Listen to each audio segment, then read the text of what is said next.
Hello, everybody, and welcome. This is the Apostate Prophet. How is everyone doing? I am here today with Jay Dyer, a very, very special guest. Jay, do you like my intro music? I do. I'm having to turn you off because I had you already going in the background. Oh, yeah. So I'm getting a double dose of you and the music. And so it's like a remix. But yeah, nice. That's amazing. That's amazing. That must sound even better. This is basically like the Islamic humming that they always play, pathetically That's what I thought. Yeah. remixed and made much better.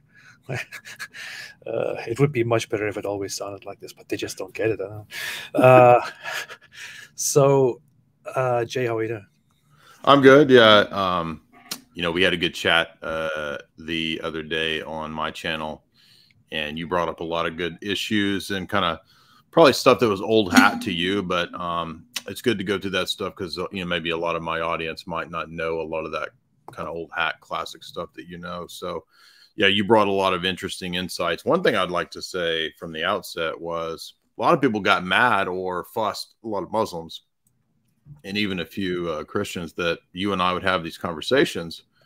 And it's odd to me because first thing, whether you're Muslim or atheist or Christian or whatever, we should all be aware of fallacies and what they are.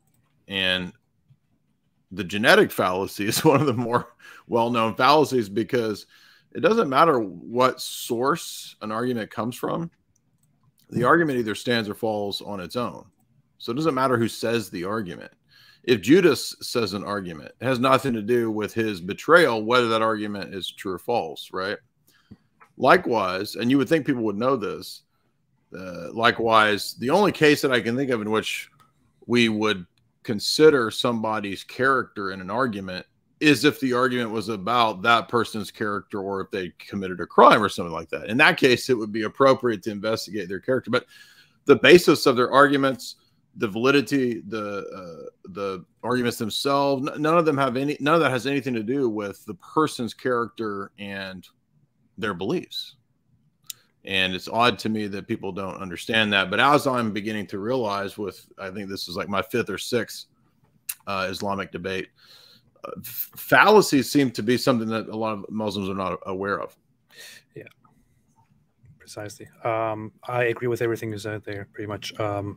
And you will see this every single time when you have a debate with Muslims, most Muslims, Muslim apologists, you will encounter the same complaints all the time. If you genuinely want to discuss this topic, then you shouldn't talk to this person, shouldn't talk to that person, shouldn't talk to this other guy. Only talk to us, only discuss with us. People who criticize Islam are unreliable, and if you talk to them, that means that you are automatically marked as somebody who has no genuine interest in debating, and you must be shunned at all costs. And that's understandable, considering that criticizing Islam is not allowed, and especially me as an ex-Muslim, I'm not even supposed to exist in Daniel Kikichu's worldview. Like, he told me when we were talking, he basically told me that he thinks I should be executed for my leaving Islam. So it is really Islam is unique, and Muslims are unique in that way, where they very often just have to invoke that fallacy without understanding the problem that it presents.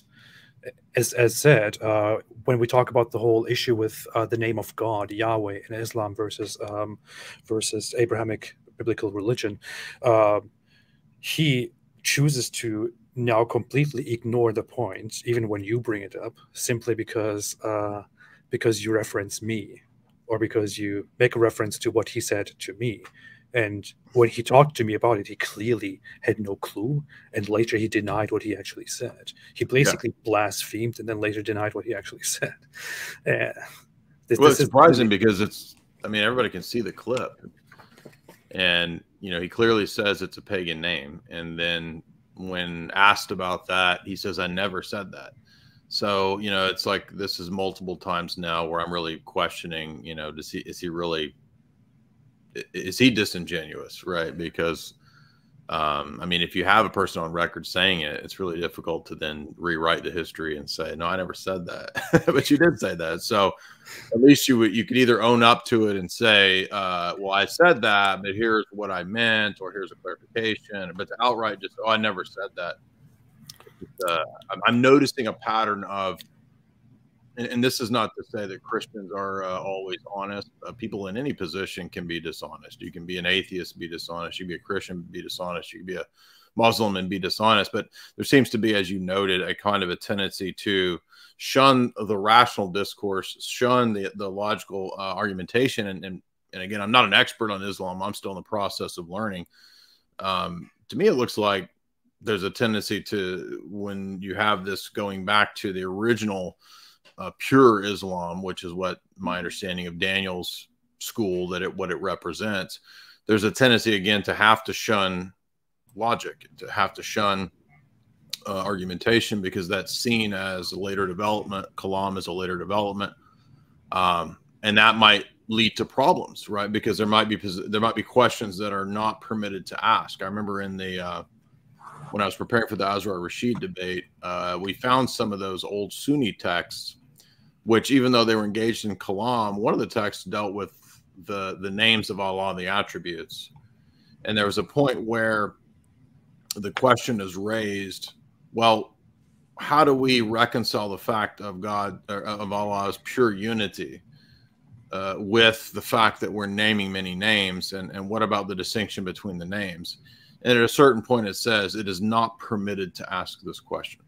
Yeah. So it's just sort of like, you can debate and discuss to a certain point, then it's not permitted. And as you were saying, the idea that there's this unity about Islamic theology is not true. At one point in the debate, Daniel's trying to say, Christians disagree. There's debates. There's this, there's that. Wait a minute. I mean, you guys don't agree. You guys have all kinds of. So in other words, if disagreements made a position true or false, no position would be true or false. I mean, yeah, they would need, because none of them would be true. Because now, if some sort of majority opinion, or if the fact that we have, 30% of the Islamic schools agree about this position, 60% agree with this position, I mean, none of that has anything to do with whether it's true or false. It's another fallacy to appeal to majority, appeal to consensus. You can certainly bring in experts, but expert testimony itself doesn't necessarily prove a thing. And so I just, over and over and over, I hear these appeals that were very similar to, fallacies that I've seen in other debates, that when I would bring them up, you could tell that he didn't even know what I was referencing. What do you mean? Yeah. There was this very awkward moment that I saw, actually multiple awkward moments about the very same thing during the debate that you had with Daniel Kikichu, which was where you brought up the idea that the Quran tells Jews and Christians that they should read their own book, and it says that their book is confirmed. But if you go to that book, then you have the problem of somebody like Daniel Hikichu saying, okay, but those books are invalid because they have contradictions and they were corrupted. And so you are caught in this whole dilemma. Okay, are those books now confirmed and authentic, or are they not? And he then comes in and presents this position, which is the best he can do, because it is just, it's a whole problem that Muslims can't get out of. He then tells you that when the Jews and Christians go to those books, they will see contradictions in those books with monotheism as presented in Islam, which is why they will understand that those books are wrong. Okay, but that means that they have to evaluate that whole situation from Islam's perspective, which doesn't make sense. And yeah, if what's in question is the continuity of the Quran with previous revelation, then I asked a very simple question to Daniel, which was, what is the epistemic principle that you have that tells you when the Old Testament is true and when it's false? And he says the Quran. But the thing is that that's what's in question.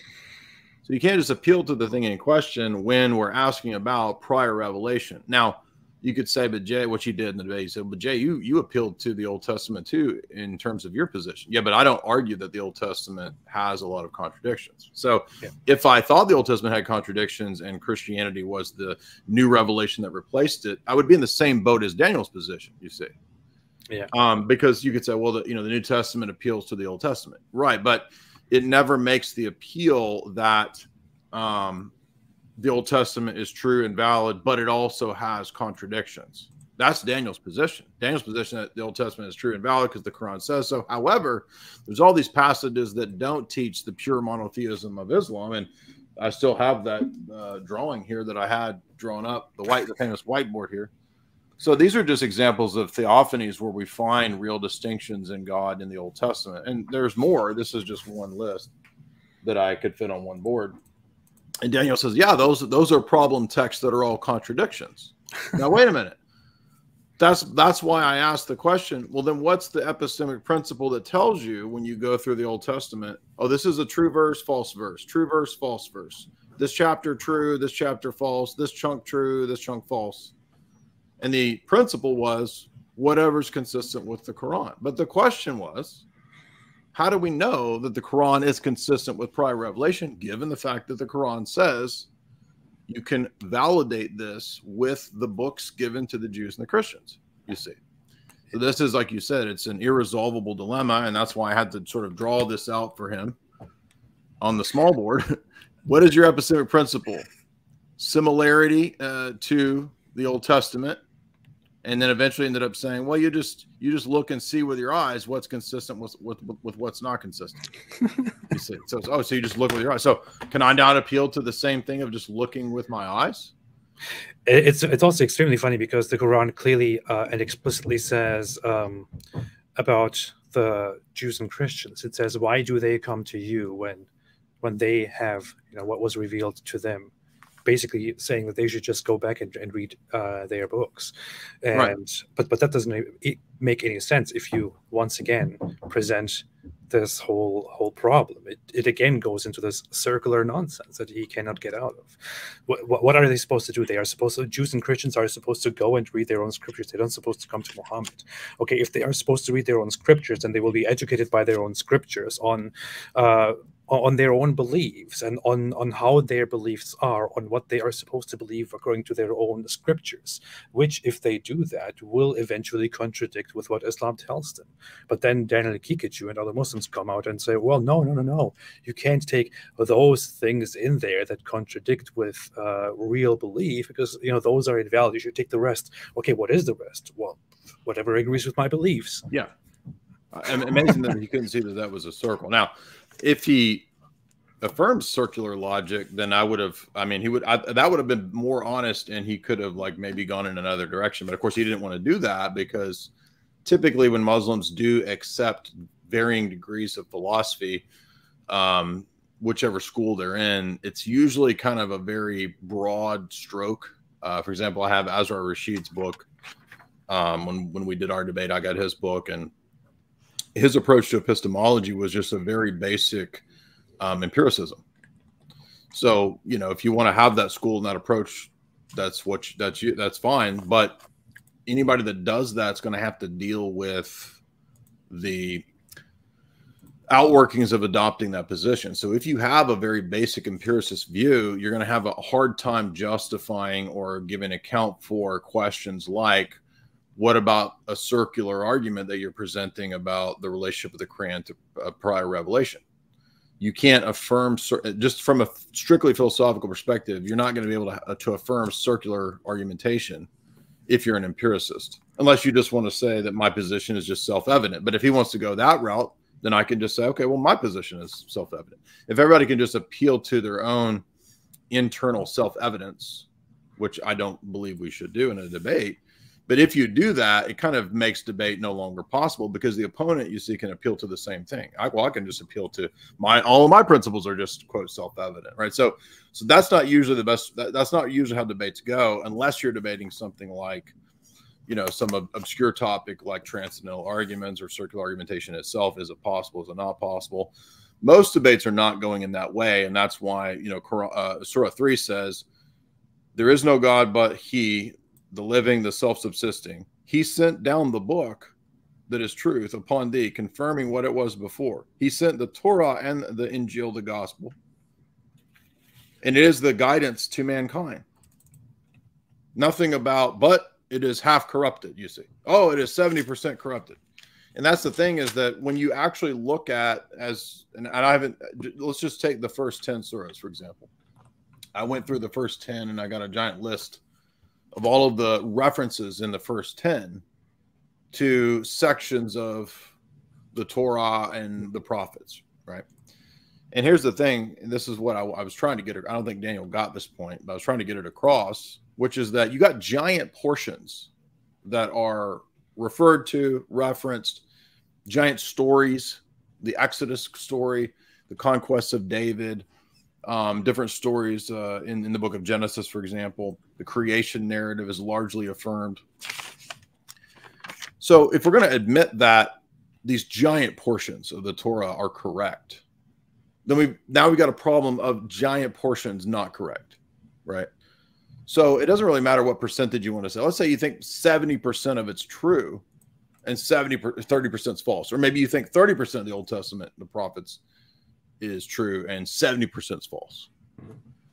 Either way, you're stuck in the same kind of bind because, number one, the Quran actually says, as you noted, that it's not consistent, right? Excuse me, that the Old Testament is not full of errors. That's a later argument that they make.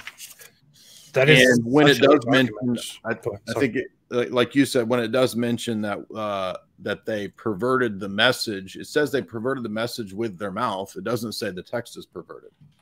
So there's not an intertextual argument that I'm aware of that argues that the Torah and the gospel are full of errors. This is a later argument. This is why they go to talk about going to non-believers. Well, they ran to, Bart Ehrman and people for so long until Bart Ehrman said that, no, there is historical evidence for Christ and crucifixion. And then I think they wanted to get rid of using Bart Ehrman because, again, so it's like this double standard is what I'm trying to say. There's a double standard of, I can't talk to you because you don't have the same religion as me.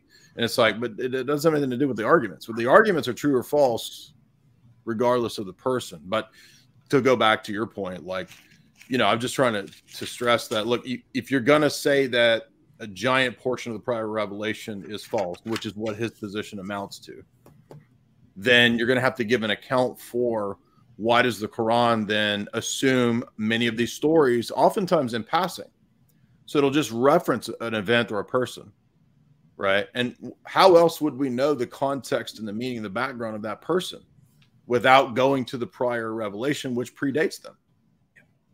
Predates the Quran and Islam.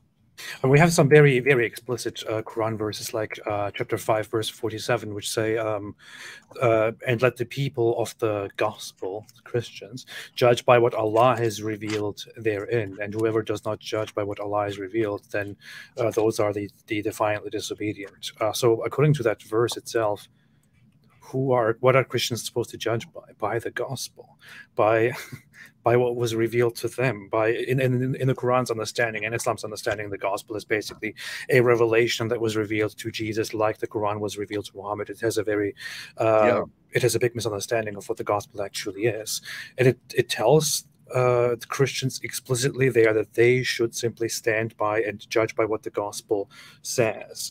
And there is no single reference throughout the Quran which explicitly tells you that those books are no longer valid, that those books have been corrupted, that they have been corrupted into oblivion. Such a mindset only emerged over the centuries, much later. I think as late as like the 11th century or 12th century, it became entrenched into Islamic thinking that those books, the Torah and the Injil, as they refer to them, meaning the gospel and the Torah, were overall corrupted. But that is just as it seems, an explanation that they came up with because they could not explain the abundance of contradictions between the Bible and the Quran, and contradictions on such a level that you cannot possibly believe that both of those sources, as they are today, came from the same God. You cannot hold on to both of them at the same time. It is simply impossible. And I would say it's like this whole game of those books are corrupt. They're not in their original form. They are only consistent wherever they are consistent with my beliefs. That would be like if you went out there, like if Christians went out there, or if anybody went out there and said, Muhammad was actually a righteous guy. He was led and he was leading people to the belief in one God. But his followers corrupted his sayings and corrupted the actual Quran, which was full of truth. And when Muslims then ask, well, how can you prove this? You simply say, well, everything that Muhammad said, everything in the Quran that agrees with our Abrahamic beliefs is correct, and everything else that disagrees is obviously corrupted. And there is your proof. Now let go of your Islamic beliefs and come to the truth. Put them in the same position. Yeah, exactly. I mean, 2 points there that come to mind. I want to read that Surah 5. I'm glad you mentioned it because it's really strong. It says, "How is it that they come to thee for judgment when they have the Torah, wherein is God's judgment? Even after that, they turn their backs and they are not believers. Truly, we sent down the Torah. Therein is guidance, wherein is guidance and light, by what the prophets who submitted unto God judged those who are Jews, as did the sages and the rabbis in accordance with God's books, as they were bidden to preserve it, and to which they were witnesses. So fear not, mankind, fear me. My signs are for sell not my signs for a paltry price, where whosoever judges not by what God has sent down." So like as you said, and it goes on to say, "In the footsteps we sent Jesus, confirming the Torah. And we gave him that gospel, confirming the Torah." So the assumption of these texts is that there's continuity, not just with the Old Testament and the Quran, but between the Torah and what Jesus said, right? Yeah. But when we go to what Jesus said, of course, there's a lot of problem texts, such as the entire Gospel of John, which is why usually Islamic apologetics just says, that's one we throw out. So now we're throwing out entire books because, as you pointed out, well, wait a minute, the Quran speaks as if they thought the gospel or the Injil was this book that Jesus got, like Muhammad got the Quran. Mm-hmm. It's not. It's the disciples recording this oral message. Yeah. And then passing on various texts, which give, in my view, a coherent narrative. So it's just amazing that it's not a very complex argument. I mean, it might be complex if you're not used to the Old Testament or if you don't know actually what's in the Torah and the prophets and the Bible. But if you actually go and look and see, it's pretty clear. Now, the other thing that Daniel referenced was the text in Jeremiah, and he didn't even get that this was actually called out by one of the super chat questions, I think, if I recall. But he said, oh, well, you see, Jeremiah says that the scribes have perverted the text. It doesn't say the scribes perverted the Torah. It says that the scribes perverted their text, meaning their, what I would say when Jesus rebukes the Pharisees, he says, you've added things to the commands of God. And it doesn't mean that the Torah was essentially altered, because Jesus says in the same gospel that the scriptures cannot be broken. He presupposes and cites the Torah at length throughout the gospels. So the text in Jeremiah is not, first of all, referring to the Torah itself being corrupted. It's talking about the rabbinical traditions. However, even if Daniel did want to say that the text in Jeremiah is referring to the Torah being corrupted, Daniel doesn't have a principle by which to know for sure that that text of Jeremiah isn't corrupted. Yeah. Because the entire Old Testament and prophets, in his view, are potentially corrupted. That's why I asked him the principle of epistemic certitude. Like, what is the principle by which you judge when the Old Testament is true, when it's false? Well, it's whenever it agrees with the Quran. Okay, well, how do you know that the text in Jeremiah that you're citing about corruption isn't also corrupted? Because it agrees with the Quran. So, again, it all comes back to this circle. But as you pointed out, it's not even a good circle, because the book itself that is his ultimate principle already affirms that there's not error and contradiction in the prior revelations. Yeah. Even if we talk about, so when we talk about Jeremiah as a source, there is another problem which we talked about last week when we were in your channel, which is that Jeremiah as a prophet, as a prophetic source, is not even recognized in Islam. So you could. It's not mentioned in the Quran. This might be a big surprise to many people, but Jeremiah is not mentioned in the Quran. Huge prophet in Abrahamic religion. Samuel is not mentioned in the Quran. Huge prophet. Isaiah is amazingly huge prophet, not mentioned in the Quran. Islam has no clue about Isaiah. Daniel, which is very ironic, is also Daniel Kikichu's name, is not mentioned in the Quran. These prophets are not recognized as prophets anywhere in the Quran. Any Muslim knowledge about these prophets comes from Jews and Christians. They have to go to Jews and Christians literally to get information about these people. So when it comes to Daniel Hakikichu referencing something in Jeremiah, that would mean he is making reference to a book that is a prophetic book according to the Jews and Christians, whom he cannot trust because they allegedly corrupted everything. So he is appealing to a potentially corrupted source, which, according to him, argues that things were at some point corrupted. There's just no way to go for to make a solid argument against, for the corruption of Judaism and Christianity. Well, the other funny thing too is that, and by the way, I know that in our last talk on my channel, we had talked about the fact that many of these prophets that are major figures in the Old Testament, major prophets, that I didn't even realize that they're not even mentioned by name in the sense of absolutely no mention. I thought maybe there's passing references, to the holy prophet of so-and-so, but you're saying Jeremiah is not even mentioned at all. It's not mentioned at all. Wow. Jeremiah has no mention in the Quran. That's wild because, if we were looking for a religion that was in continuity with prior prophets, I mean, from the vantage point of Jews and Christians, I mean, Isaiah, as we said, is called the fifth gospel. I mean, it's just huge. Even if you don't believe Jesus is the Messiah, Isaiah is gigantic. It's 66 chapters. I mean, it's huge. Ezekiel, huge, right? Jeremiah, huge. I mean, vast books of the Old Testament. And by the way, just a little funny side note, the name Daniel means God is my judge. And the L there would be probably what Daniel was looking for when he was looking for the name that was pagan, Elohim. That doesn't mean the name is pagan, right? This is a word concept fallacy because it's just like the word divinity. The word divinity or deity might refer to God. It might refer to many gods. It might refer to angels, demons, or a human being viewed as a divine figure. It's a generic term.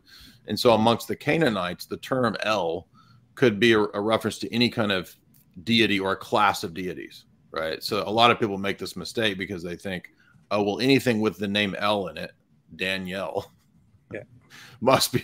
So ironically, his own name would be a pagan name.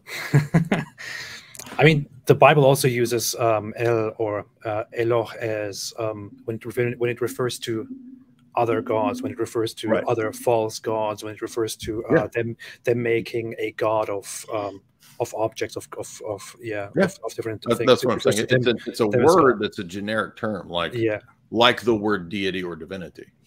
So it would be it's just very ignorant from Daniel's perspective and other people's perspective to argue that would be the actual name, and then to deny the existence of Yahweh as name of God. And this is one of my favorite things by now to go to. One of my favorite arguments against Islam, the whole absence and ignorance of the name Yahweh in Islam. And we talked about this in length on your, I don't know if we're talking about it. Yeah, it's an amazing argument that you found there with that, and especially going into the prophets whose names are also derivatives of that. And I think that, I mean, I can't see how this argument could be overcome. I mean, it's really probably one of the strongest that I've heard. So again, the fact that you, being atheist, have that argument has nothing to do. I mean, the argument stands on its own, right? So it's like, I mean, it's a strong argument no matter who says it. And I think that any position that doesn't want to deal with arguments and has to kind of fall over into these kinds of like, oh, well, he needs to just be gotten rid of, or, you know, shut him up. I mean, that's just showing kind of a weakness in the position from my vantage point. Yeah, and even when I brought that whole argument about the name Yahweh, on how Islam is completely ignorant of the name Yahweh, I specifically brought that topic to him and challenged him on that, because I knew very well that his understanding of scripture, theology, and things like that is very, very poor. He was actively, I mean, it clearly looks like he was actively researching while I was talking, and then trying to give me these halfway answers to my challenge. And what he did come up with is, well, Yahweh was not in Genesis, which is false.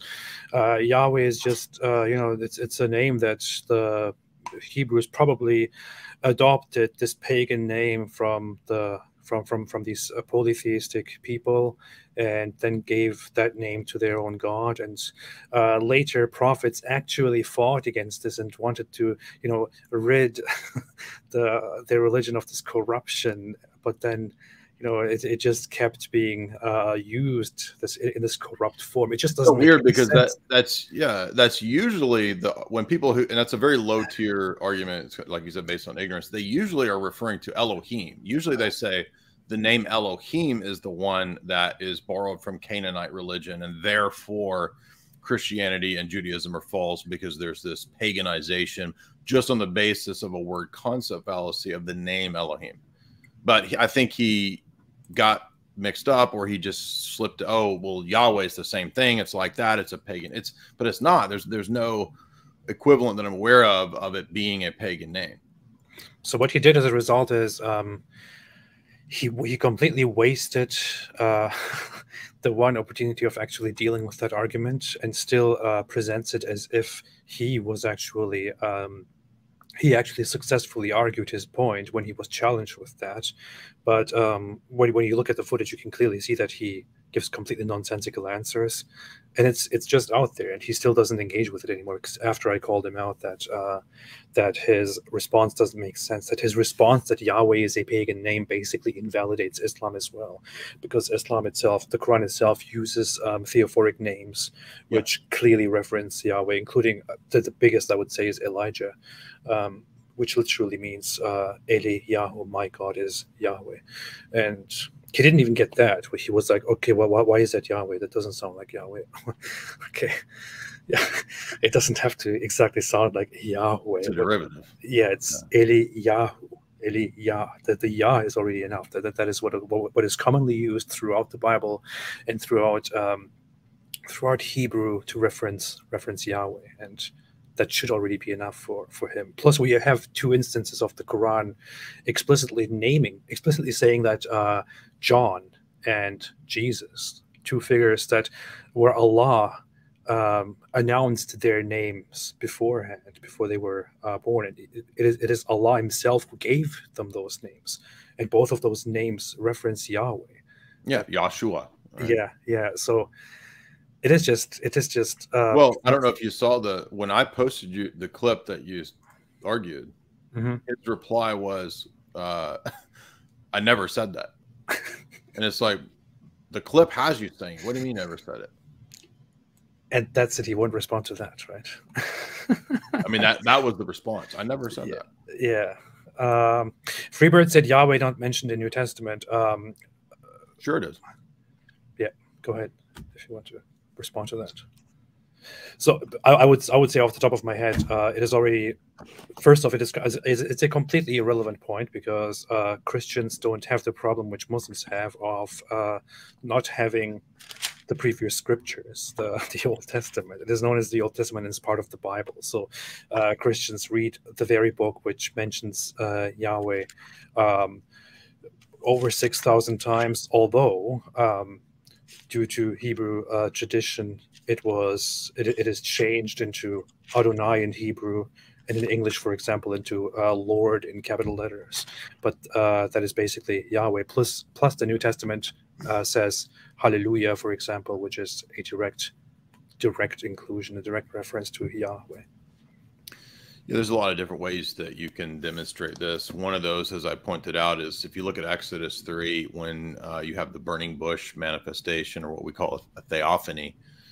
It's known as the Ayer Asha Ayer. It's God saying, I am that I am. And so God is the I am. This is also equivalent to, or a reference to Yahweh as well, because if you go over to Exodus 23, God says that the angel who will go before the messenger. Now remember, a messenger doesn't always mean a created angel. It can be a divine messenger, or it can be a created messenger like Gabriel or whoever.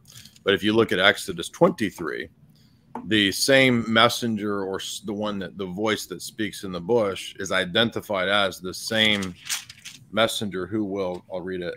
Behold, I will send my messenger before your face to keep you in the way and in the land that I prepared. Listen to him and obey the voice. Do not provoke him, for he will not pardon your sins.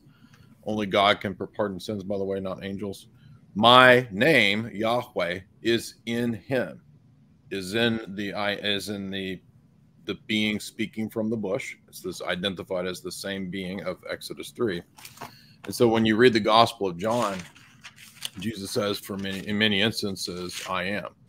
He says, I am. When before Abraham was, I am. And particularly if you want to focus on John 1 and then John 5 through 9, in those chapters, Jesus identifies himself as the one that spoke to Moses. So the one speaking in the bush, the one speaking and being the messenger to go before them to either pardon them or not pardon them in Exodus 23, Jesus identifying himself as that to the Pharisees. And that's what motivates the Pharisees in John 5 through 9 to want to stone him, because they recognize Jesus saying, Abraham believed in me. Abraham saw my day. Abraham believed in me, saw my day and was glad. He says, Moses, right? No one sees the Father at any time, but he says that somebody was there speaking to Moses. He's implying that it was himself. He says, Moses wrote about me. This isn't what enrages the Pharisees, because Jesus is identifying himself as the angel of the Lord and as the face that spoke to Moses. And this makes them want to stone him. So those passages, I think, are very clear if you're familiar with the typology. And also, if you go through a lot of these passages that I mentioned that are called theophanies, these are manifestations of distinctions in the Old Testament that refer both to the Father, to the angel of Yahweh or the angel of the Lord, and to the Spirit. And they're this is just a partial list. There's many, many more. It got smudged over here. But if you go back to the Daniel debate, you can see all of those that I've referenced. And so what you get is a comprehensive, in my view, presentation of differentiation in Yahweh throughout the Old Testament that the New Testament is consistent with. Even if you didn't believe in Christianity, I think that modern Jews, for example, that I mentioned in the debate, the Summer text, the Siegel text, the Schaeffer, they're all Jewish scholars. They're admitting that there is quite a bit of differentiation and distinction in the persona of Yahweh in the Old Testament. So it's not a strict Unitarianism. So I'm just pointing out that whether you're a Christian who approaches the New Testament and the name of Yahweh and how it's differentiated in the Old and New Testament, how it's applied to Christ, or whether you're a Jew who's looking at, for example, Daniel 7 in the text where we see this one like a son of man, these Jewish scholars are admitting that early Christianity is consistent with a, quote, conservative Judaism of that time. Yeah. So in other words, it's not a completely wholesale made up religion. In fact, they're admitting that without believing it, they're admitting that the Jews, the early Christians who were all Jews, were attempting to interpret and be consistent with the revelation in the Torah and the prophets that was not a strict Unitarianism. And in fact, I think Summers argues that the really strict Unitarianism of Judaism doesn't really come about until Maimonides. So that's also interestingly kind of parallel with the rise of Islam in its strict version of Unitarianism. What is very interesting is dealing with all of these issues that are presented when we deal with Islam and compare it to Abrahamic religion. You pointed out that there seems to be this this attitude, this behavior among traditionalist Muslims, which Daniel Kikichu seems to be a representative of not really engaging with the argument. And there is an older tradition of simply not asking questions, and that goes back to such a fundamental level indeed. I quickly want to point that out. That is not just something we say. There is a term in Arabic, bila kayf, which literally means without how, or which means without asking how. Yeah, without asking how. And that is a concept, a principle, which became popularized by very early Muslim scholars, and which traditionalist Muslims, literalists, legalists stood by for quite a long time when they dealt with, for example, how Allah is described in the Quran, and that there are references to Allah having body parts, but then also references to Allah being just everywhere at all time and this and that, and Muslims had problems figuring out how exactly they're supposed to make sense of these different interpretations. And the early scholars came up with this explanation, or with this coping method, which was, do not ask how, just read it, accept it, do not ask questions. And this is an actual concept. As said, it's called bila kayf. And quite a few Muslim schools have stood by it. Traditionalist schools today are still very much respecting that rule. Some of them. Does this go back to like the Hanbal? Yeah, it's. I think a prominent opinion is that Ahmad ibn Hanbal actually came up with that whole explanation. Oh, wow. It was his idea that this is what needs to be done in order to preserve proper belief and to avoid corrupting theology. So just take whatever the text says. Do not question it. Do not try to make sense of it. Do not compare the apparent contradictions. It's none of your business. Just accept it. That's it. And that's also consistent with the Quran saying, for the true believers, when they hear Allah's verses, they say, "I hear and I obey." That's it. And another instruction by Muhammad, where he says that the devil comes to you and asks you questions about Allah and who created this and who created that. Whenever that happens, seek refuge with Allah and cease thinking about these things. So these are actual Islamic instructions. Does that in that view, does that also apply to the hadith or just the Quran? Hadiths are more complicated, much more complicated, but I guess with the hadiths, what they do is they respect the tradition of figuring out what is and is not authentic in the hadiths, and then accepting whichever hadith is most supported, most stable. If there are differing reports on a specific instance, but yeah, so there is, for example, a hadith which says. Which I love, which says that Allah comes down every night at a specific time to the low worlds. Yeah, to the lowest heaven, the heaven of the earth, and stays there to listen to all the prayers, and then he goes back again. And when you actually think about that very deeply, that doesn't make any sense, because when exactly, how exactly would that work, considering that it is always night somewhere? And there are just well, and also, I mean, this is kind of that point about the shins and the above the throne. These are spatial locations, and if we're supposed to believe in Tawheed, that's not possible, and so we're sort of forced into a position then of making analogies, saying, oh, this just represents various attributes and powers, right? But then when we do that, we're now moving into the domain of philosophical explanations and analogical predication. And if we're going to do analogical predication, then we have to square that with the text that says that there's absolutely nothing in creation that's like Allah. So you can't have both of those things, right? You can't have analogical predication. And for those that don't know, predication by analogy means predication on the basis of likeness and similarity, right? So God is a judge in the way that a virtuous human being is a righteous judge, right? So he judges between cases. God judges, right?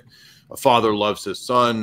God loves us in an analogous way. It's an analogy between the love of a father and a son and God's love for us. This is just throughout history of theology, but in the Middle Ages, analogical predication is just predicating on the basis of similarity and likeness. But you see, the Quran's already said there's no likeness at all between Allah and anything created. But then we have all these names, which are predicates, right? Allah the merciful, Allah the righteous judge. And then we have these attribute or these qualities that are predicated, like shin, like spatial location. So they have to be explained then at the same time as saying, but there is no such thing as analogical predication. Oh, but there is analogical predication. And then they just sort of talk around what that means, right? Yeah. And I brought this up to pretty much every Muslim I've debated except for Daniel. I didn't bring it up to Daniel, but all the other ones I brought it up, and it's just like, well, it's not saying that Allah is like creatures. It's saying that Allah is like this or that power. And it's like, okay, well, is the power that you're talking about concept in your head? Okay, well, that's a creature, right? The concept that they have in your head of Allah's hand and Allah's, movement, or what, those are created things in your view. And you're saying that they are descriptors, or Azar Rashid said, they signify the divine.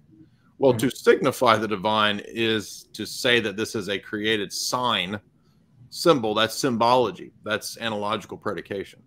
So how, if Allah is not like any creature, is there analogical predication?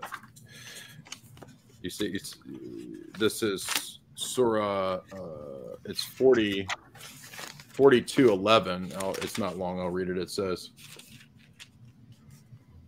the originator of the heavens and earth, he has appointed for you mates among yourselves and has appointed mates amongst the cattle. He multiplies you thereby, and naught is like unto him. Unto him, yet he is the hearer and the seer. So those are analogies. To hear and to see are analogous to human activities, right?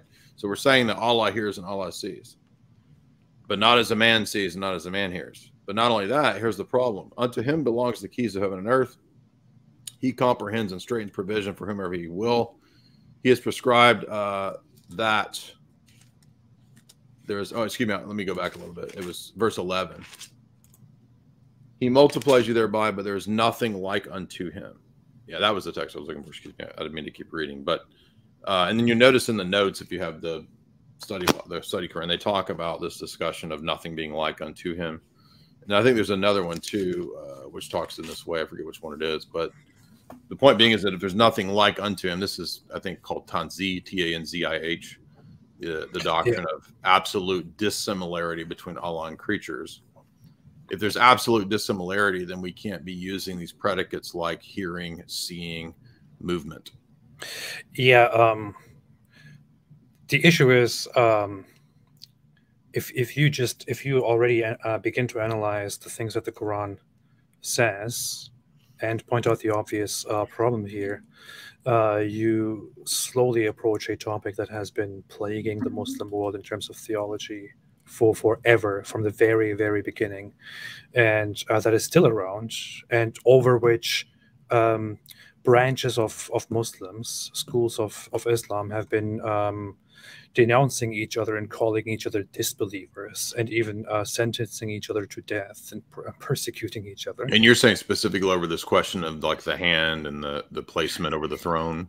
This is one of the questions. So one of the questions that caused such a huge mess, and still does, is that the body parts, yep, the attributes, the specific descriptions of Allah, and how you can reconcile them with the fact that there is nothing like Allah, and how far you can think about them. And this is actually a very funny thing. I grew up in a very religious household, and stuff like this was hammered into my head all the time from all sides, and I always had trouble understanding that that there is nothing like Allah, and I cannot even imagine it. I'm not supposed to. I cannot think about it. I cannot imagine it. But then I'm also given these conflicting descriptions of what Allah does at what time and how He will appear. And I'm like, okay, but I just, it doesn't make sense. I can't reconcile that. And I might have had this issue as simply somebody who witnesses these descriptions of Allah and who doesn't study further, but this has been an issue from the very beginnings of Islamic history. And there have been the traditionalists who, as said, stuck to the whole idea that you should not question, because if you question, then you will cause problems. And there have been the others who are basically the evidence of specifically that.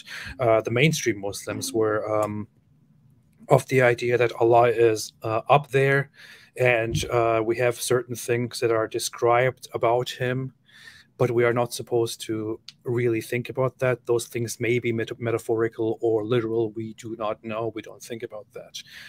And then there are those, the mysticists, who go further and to say, Allah is probably up there, wherever that is, but that's it. We're not going to go into anything else.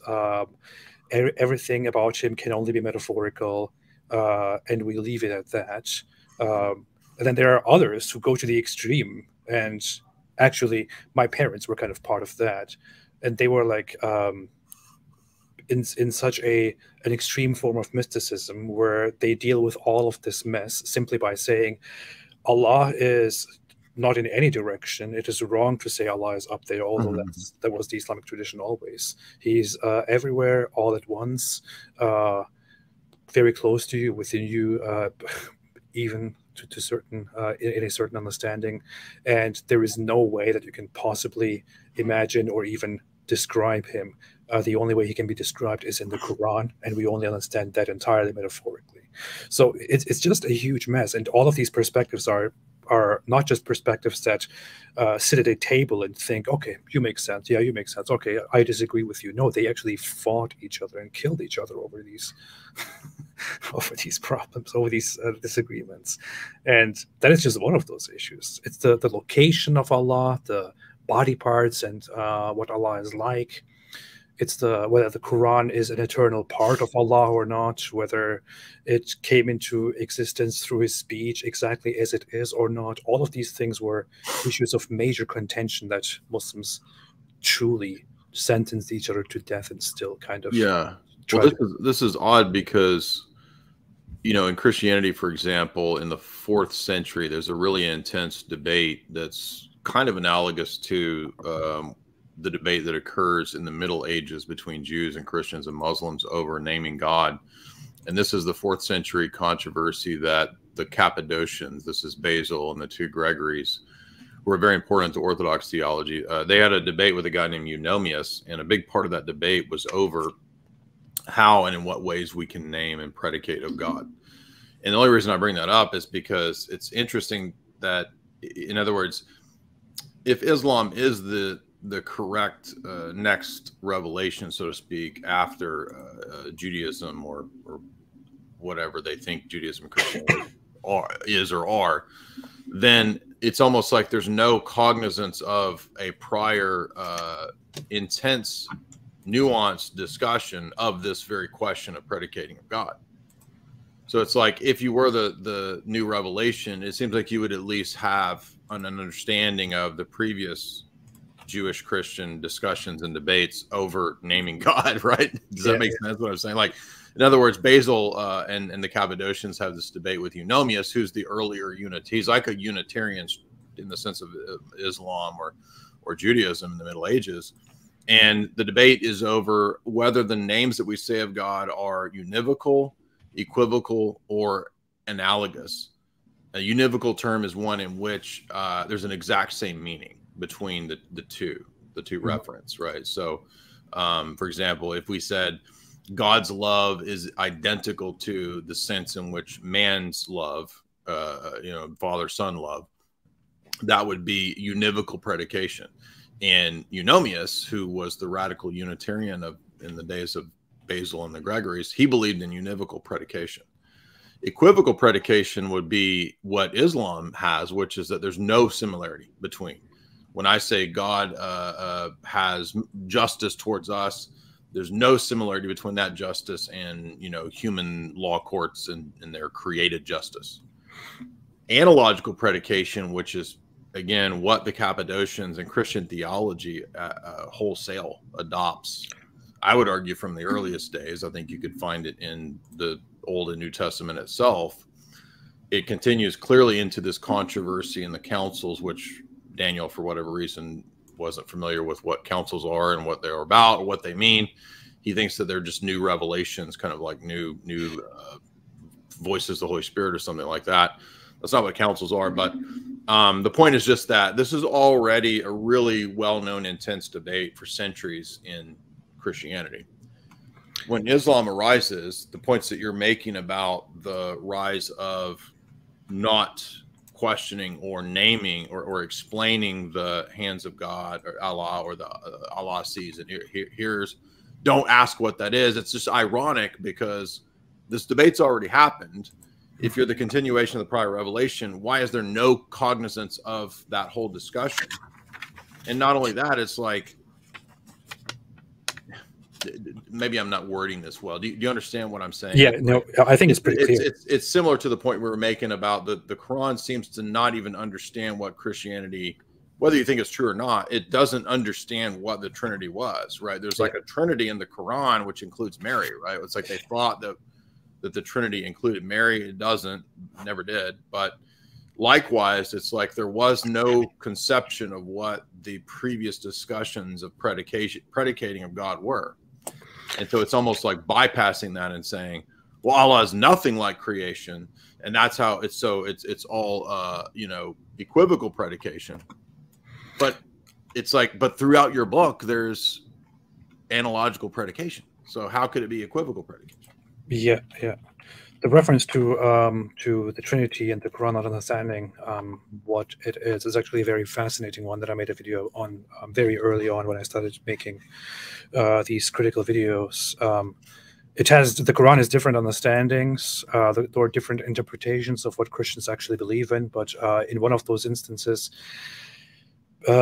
Jay is not making this up. The Quran actually does say, so it describes a supposed fantasy conversation in the future after everything dies and is resurrected between Allah and Jesus, where Allah asks Jesus, did you say to the people, take me and my mother as deities beside Allah? And Jesus will say, no, I did not. I would never say that. So it looks like the Quran is there arguing against this clearly great belief among Christians that Allah consists of three, which is Allah, Jesus, and Mother Mary.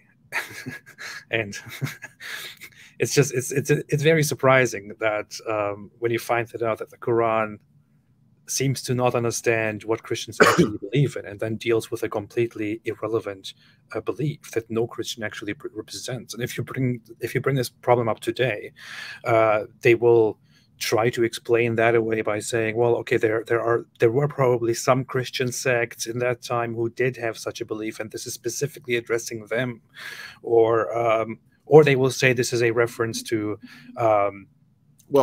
Christians venerating her way too much and turning her into a god, but that's clearly not the case there. Well, first of all, we would need to know what's the evidence that there was a historic group that did deify and put Mary as a member of the Trinity. I mean, I suppose that's possible, but I've never heard of this. But secondly, even if that was the case, why would you be addressing some tiny fringe group that had no continuity and is basically irrelevant, right? I mean, wouldn't you want to address the actual positions? That's what I'm trying to say, right? Yeah. And it's the same point with analogical predication. Like, wouldn't you want to at least address or explain, oh, you know, the Christians, when they had their debates with the Eunomians and you know what I mean, and they made their great mistake on analogical predication, as Basil and the Gregories did, who are the great prophets of the early, like, there's no knowledge of any of this, is what I'm trying to say. That's actually, I mean, that's a very big problem. It's, I have to be very honest. It is when I started getting out of Islam And during that whole process, I was trying to further understand Christianity and Judaism. So I started reading the Bible, and I noticed that it was completely foreign to me. And the same thing is, so this is a problem that Muslims in general deal with. To them, the Bible, Abrahamic belief, is entirely foreign because all they know about it is stuff that comes from the Quran and from Muslim tradition. Other than that, and that stuff, what comes from the Quran, is incredibly limited and very ignorant, because there is no continuation. Because the Quran is simply its own product, which emerged in the 7th century. It makes references to the Bible, to Judaism and Christianity, and to their beliefs, but it is completely absent from the vast knowledge that comes with the Bible. So the Quran, Islam claims to be the final message, claims to continue what was before, but then completely disregards and gets rid of all of the knowledge that is in the Bible, which is abundant in comparison to the Quran, and then moves on with that. And then, as you said, has no understanding of all of the problems that are already addressed in Christianity and Judaism, has no understanding of so many things mentioned in the Bible, has no connection to Jewish and Christian history and theology that was already centuries old in terms of Christianity. That is a huge problem. And, yeah, I would say it to better formulate what I was trying to say, the way you put it more concisely there. If the Quran and Islam were the correct final or new revelation, I would expect there to be an addressing of the specifics of where the previous system or systems got these things wrong. But what we see is actually no familiarity or consistent knowledge of very precise, very well-known doctrines, theologians, and people. I can think of one issue, which is Christology and Jesus. Early Christian history has a very prominent history of discussing it, coming to a proper understanding of the nature of Jesus, the crucifixion and the resurrection. I mean, that's a core issue, right? It is the core. It is the fundamentals of Christianity. Is Jesus comes, preaches, does many things, and then, very important, he is crucified, and then he is resurrected, and that resurrection is supposed to play a great role in terms of what Christians believe in.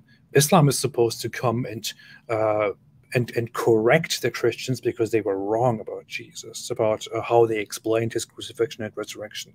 But it doesn't do anything about it at all. It doesn't even address the resurrection. It just, all it says about the death of Jesus is, and they did not crucify him, nor did they kill him, but it was made to appear that way to them, and that's it. Why wouldn't the Quran address this whole giant elephant in the room? If the Christians are indeed wrong, if they corrupted their own beliefs, if Christianity is a giant misunderstanding, as the Quran claims, why would it not deal with Christology? Why would it not deal with what exactly happened after Jesus died, with the resurrection? It doesn't do any of these things, and therefore leaves a huge discussion completely unanswered. It's just as Daniel Kikechu says, well, just look at it, and whatever agrees with Islam is true, and whatever doesn't is false. That's it. Well, and I mean, it was like all of what you just said is bypassed by you just look and see with your eyes. Okay, well, can I not? I could appeal to the same thing. Well, when I look and see with my eyes, it confirms my view, right? So, I mean, that was really just a non-answer. But yeah, I mean, this is a great point about the resurrection. I mean, you know, even if you didn't believe in Christianity, you would at least want to understand, well, what is their view? Why do they think that, you know, this is so important? What does the resurrection have to do with the fall of man? What about all these prophecies, for example, in the Psalms of David that we see as predictions and prophecies of the Messiah, his descent to Hades, and his resurrection? Now, maybe you don't believe that, but it would be better. It would make sense to understand, you know, like here is what they believe, and you know, this is why it is false, you know. But we don't get that. That's what's amazing, is that there's not even an understanding of what the position is. And I feel like if this was a divine revelation, they would at least, you know, God would understand what the errors were, you see, and they would be corrected. But it doesn't even explain what the erroneous position is. In fact, it misunderstands the erroneous position. Yeah, there's actually a very interesting Quran verse that I quickly want to go to, and I might put it on the screen here because I wanted to bring that up. It's actually very relevant to the very point. Let me share this on here. So, Quran chapter 3, verse 55. I'm appealing to all the different translations here, but I'll just take the first one, Sahih International. What it says, mention when Allah said, "O Jesus, indeed I will take you and raise you to myself and purify you from those who disbelieve and make those who follow you superior to those who disbelieve until the day of resurrection. Then to me is your return, and I will judge between you concerning that in which you used to differ." It's very, very interesting point. Very interesting verse here. So Allah told Jesus that he will raise him and purify him from those who denied him, while making those who followed him and believed him superior until the day of judgment. Interesting, but how exactly does that work? So who were those people who followed Jesus? Who were the people who acknowledged him, who believed him? And which group exactly has been made superior since then? And which group will be made superior from then till the day of judgment? Yeah, I'm actually baffled by this. What is their explanation of this? I don't understand. The explanation that I can tell you will be, well, this is actually a reference to the Muslims. It doesn't make much sense. But what do they think the raising is? Well, that he was just, you know, he was raised to heaven as a prophet, and he will stay there and he will come back one day. And when he comes back, he will then announce that all the Christians and all the people who had these corrupt beliefs went astray, and that the Muslims are actually the true believers. And then he will come and fight for the Muslims and abolish the cross and break the cross and do things like that, and basically become a Muslim Jesus. That is their explanation. But if you read it on the surface, it just looks like it pretty much approves of the Christians. It reminds me of I forget exactly where it is, but Sam Shamoon had referenced there's actually just sections of the Gospel of John that are kind of cribbed. You know what I'm talking about? Like there's like several verses that are basically just copied and pasted into the Quran. Oh yeah, yeah. Okay. Which is interesting because they typically want to say the Gospel of John is fraudulent. It's like, wait a minute, aren't some of the passages actually just copied and pasted into the Quran? Well, those are the ones that are not corrupted. Oh, okay, I see. You can also find Muslims occasionally give some references from the Gospel of John in order to prove that Muhammad was mentioned in the Gospels, or that Jesus prayed like a Muslim, or things like that, which is a very selective, dishonest approach. They will take the part, for example, where Jesus throws himself on the ground and prays, and they will say, "Look, he prayed exactly like Muslims pray." But that's not. He didn't do a ritual prayer there. That's not the only prayer he ever did, according to the Gospel. So that's a very, very interesting. Well, it's like that text in Deuteronomy that they use about "I'll raise a prophet amongst your brethren," and you know, Christianity obviously has always seen that as a prophecy of the Messiah. You find many church fathers prior to the rise of Islam citing that as a text about the Messiah. Conceivably, Jews might also cite it as a potential messianic text, but for Muslims, that's a prediction of Muhammad. And I didn't really get to go into this, but when it was mentioned in the debate, the argument was, well, this is about Muhammad. And I said, well, but it says amongst your brethren. So I'm pretty sure Muhammad wasn't a Jew. And they said, oh, but they can all be brethren because everybody's a brethren all the way back to Abraham. And I'm like, well, but wait a minute. Genesis says cast out the slave woman. And so they're not actually brethren. But in the Jewish sense, they're not brethren. And that's the sense that we would be getting from Deuteronomy 18, not the Quranic sense. It would be the Jewish sense of brethren. What's funny is one last point. The other thing that's funny about that, which is that, so wait a minute, if everybody is a brethren, then Edomites are brethren, but no Jew would call an Edomite a brethren. They're the enemies of the Jews. But they have just as much a lineage that's common as what would be Hagarites. It might be amazing to you the forms of responses that you can get from Muslims in order to cope with that problem, which is when they bring that up, I even got the response, which was a ridiculous one when I think about it again and again, which is that it says your brethren, and that clearly means that it's in reference to the Ishmaelites, to the others, because that's why it says brethren instead of just saying from you or your own tribe. But no Jew is going to listen to an Ishmaelite. That's the weird part. It's like the rest of Deuteronomy assumes that only a Jew is only going to listen to a Jew. Yeah, and that's the whole problem. But then there comes forth some guy in 7th century Arabia who doesn't like his own culture and his own religious beliefs, and looks up to the Christians and Jews and thinks he's gonna just start a message and claim that the same God is speaking to him. And what's very interesting is I actually put a thing together.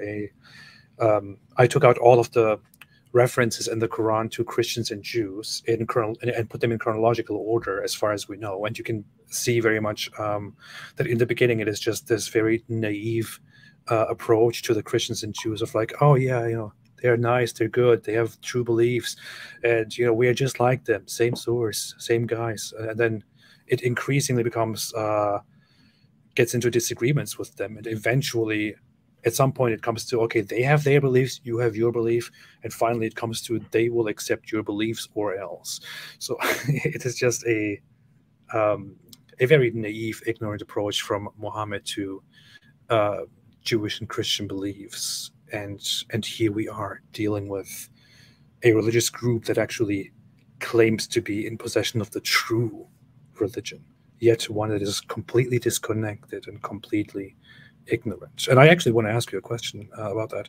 So when you read the Quran, when you began studying the Quran, as somebody who extensively studied the Bible, what was your impression of the Quran? Did it appear similar in I don't know, what was your impression in comparison to your own? My initial impression is not really any different than where I'm at now. It's just kind of like I've read more text from scholars that I think really back up the impression that I had, which is, especially like the Gabriel Said Reynolds book, where he goes through about 13 or 15, I forget how many, case studies where he basically just compares the references in the Quran to the biblical context from which they come, and then contrasts and compares the narratives, whether they make sense,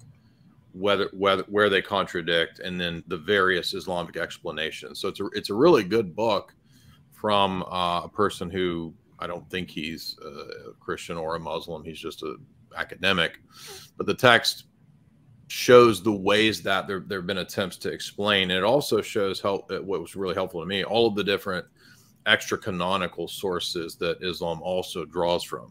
So I think you made a great point when you and I were talking about this the other day. When you start getting into the hadiths is where it becomes a lot clearer that there's a lot of other influences here. Mm-hmm. So it's not like you're just dealing with the Quran. You're also dealing with about a bunch of oral tradition, which is kind of collected and then has to be scholarly kind of fetted out as to how authoritative they are. But those also apparently rely on a lot of myths and narratives and stories, as the Quran does. And so when I first started reading the Quran, my first impression was it sounds like the Bible, but it's like I was detecting kind of like stories and references that they didn't understand that are cobbled together. And then your point about the hadith, I think, further backs that up. But now I see, okay, well, it's not just the infancy narrative of Christ that you referenced as a extra canonical text. It's also Cave of Treasures, Life of Adam and Eve, Proto-Evangelium of James. It's all of the Sleepers of Ephesus. It's all these other stories and traditions, some of which are also, by the way, Talmudic, which is odd because, you know, that weird reference that Reynolds points out about how the Sabbath was a punishment. But it's like that's absolutely totally foreign to everything that's in prior Revelation. It's not a punishment. It goes back to Genesis, right? How about expand on it very quickly for those who don't know? You can quickly expand on it if you want to, or I can do that. No, I'll let you expand on it because it was just a cap on to summarize my point there about the more that I would get into this, the more I'm realizing, well, no, wait a minute, this is like cribbed from earlier stuff, cobbled together, and what's cobbled together is not actually coherent. But then it's the job of the Islamic scholars to try to make this thing work. That's what I get from it. Yeah. So the point about the Sabbath in the Quran is people who have looked into that more deeply can pretty much, I guess, explain that better. But I made a note a while ago here on that. But the Quran basically, when it references the Sabbath, doesn't recognize it as something that is a fundamental or essential part of biblical or Jewish belief. What it basically says is that the Sabbath was just prescribed to the Jews as a punishment for their actions, for their transgressions, and it was basically a burden placed on them by Allah, which is why only they keep it. So that's a very ridiculously ignorant. Yeah, I mean, it's very central to, you know, the entirety of the Torah. It goes back to Genesis as part of the creation narrative. So it's almost like to think that the Sabbath would be a punishment would be to, again, completely misunderstand something very fundamental to Genesis, which is the 7 days and the Sabbath. And in the Saeed Reynolds book, it's pages 109, 10, and 11, and you've got multiple Islamic scholars and people have tried to explain this, and it's just all the different explanations are they're amusing because when you see the scholarly explanations, they're not understanding what the meaning was for the Jews and the Christians. So I could understand so fine, you think it's wrong, but at least understand how central this was to the creation narrative and to the entirety of the Old Testament.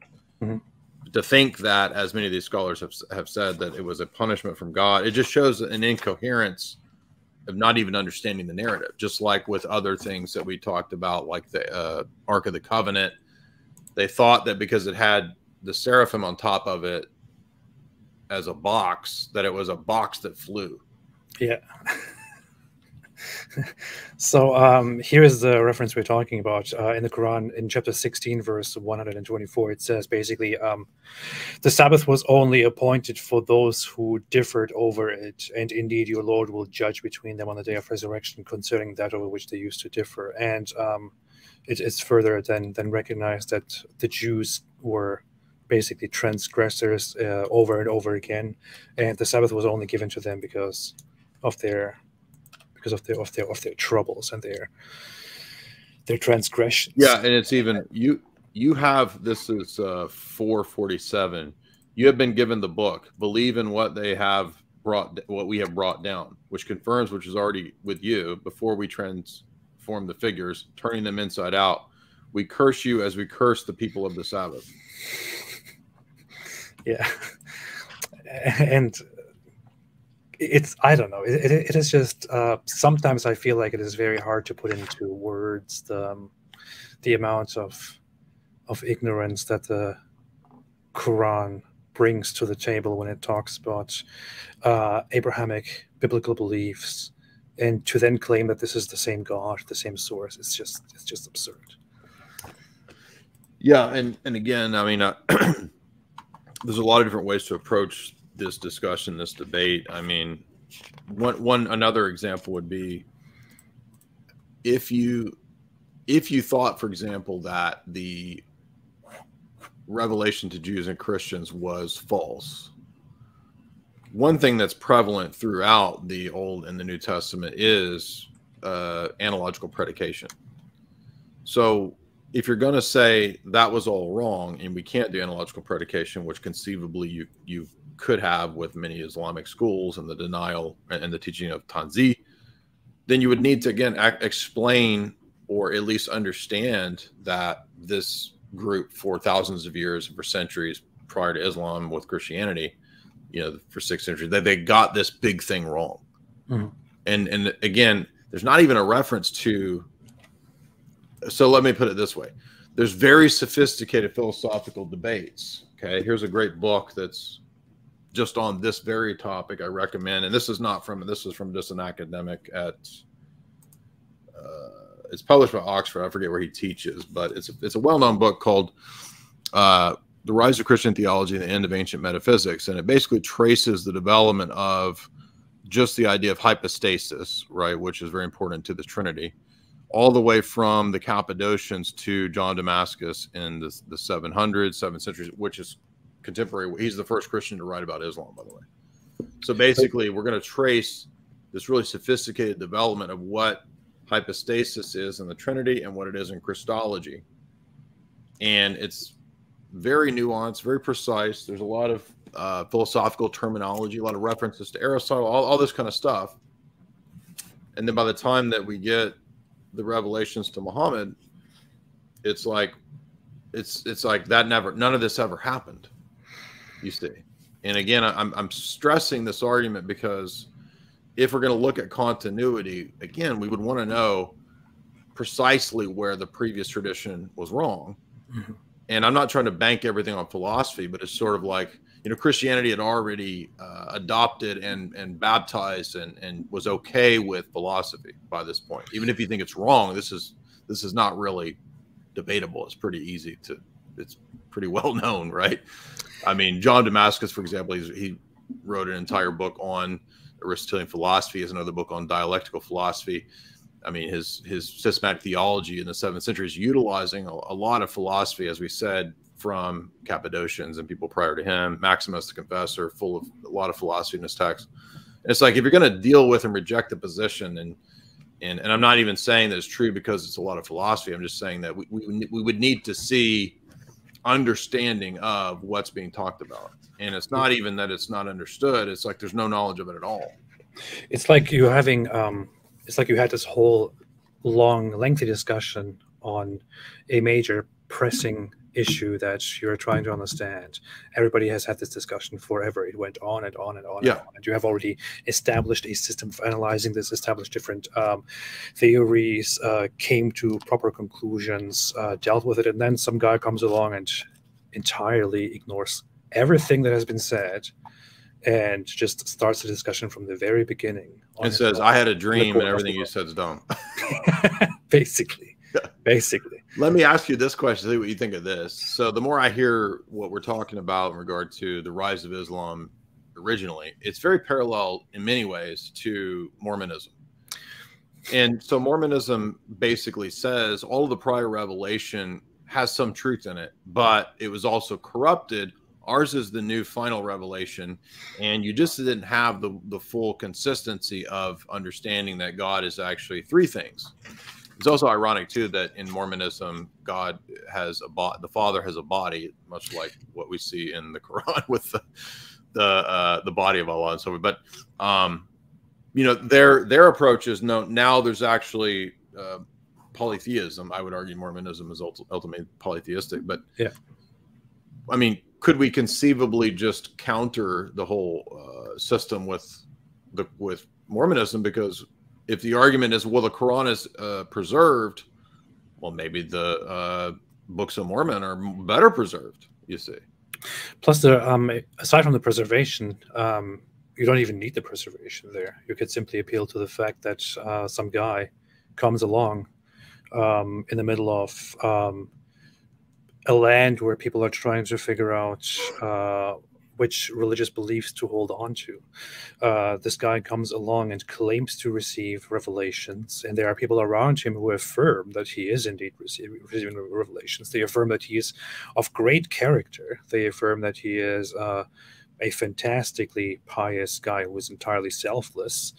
And Allah seems to be, God seems to be completely in agreement and basically in his service, and gives him these revelations, and he establishes the truth and declares that people corrupted his message. I mean, he's ultimately doing exactly what Muhammad did.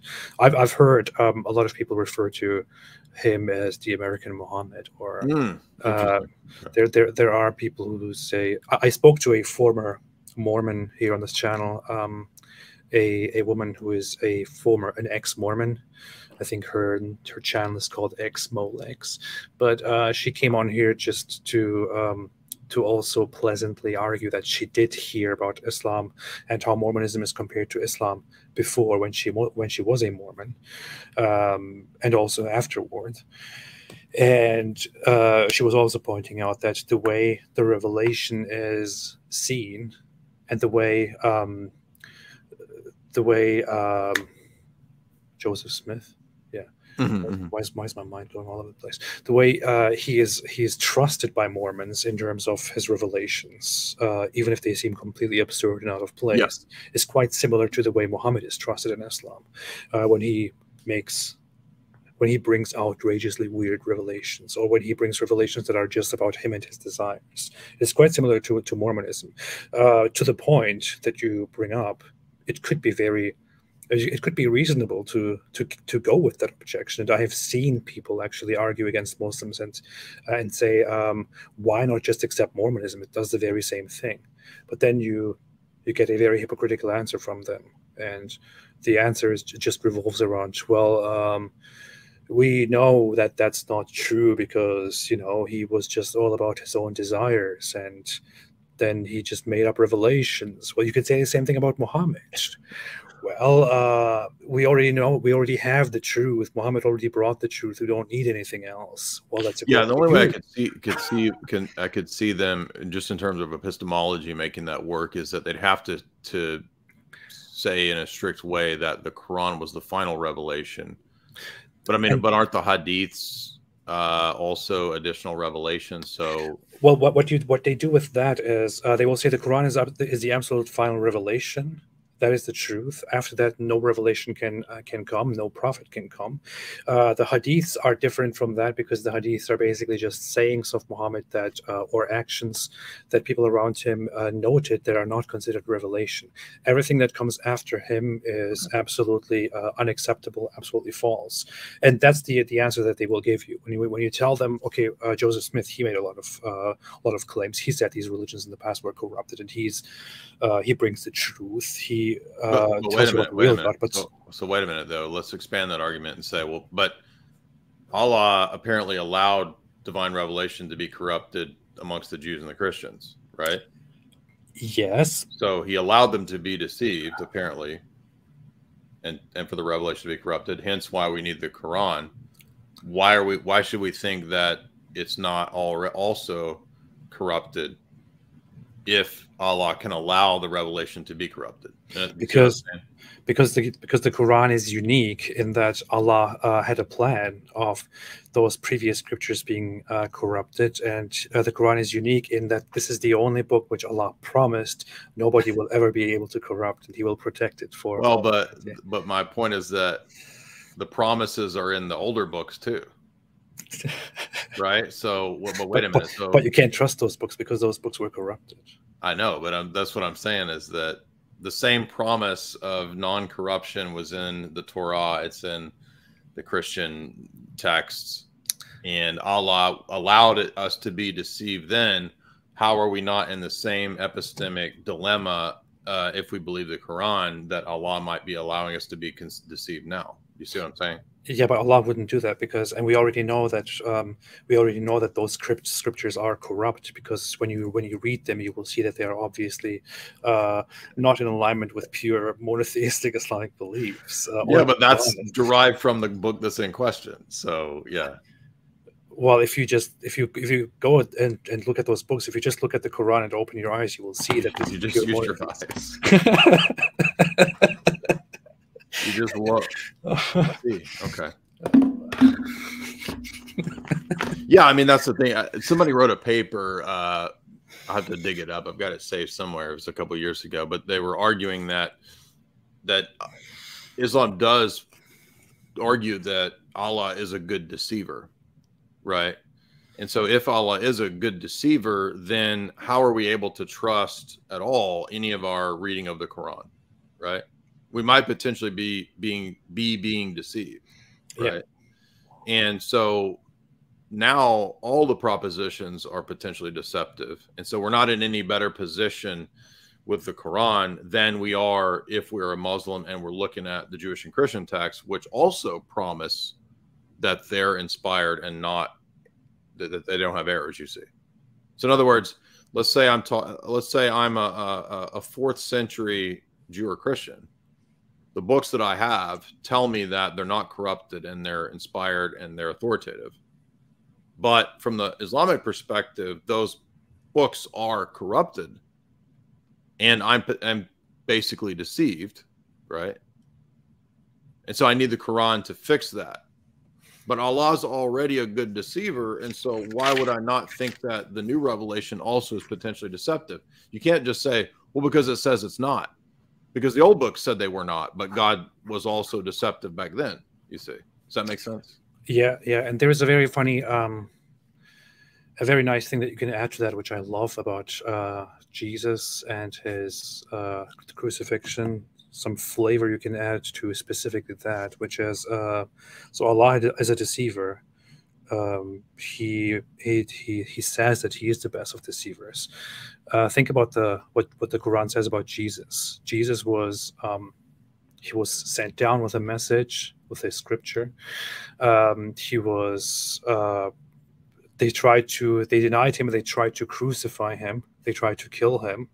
But they did not manage to kill him, not manage to crucify him. It was only made to appear that way. Okay, well, what happened as a result of that?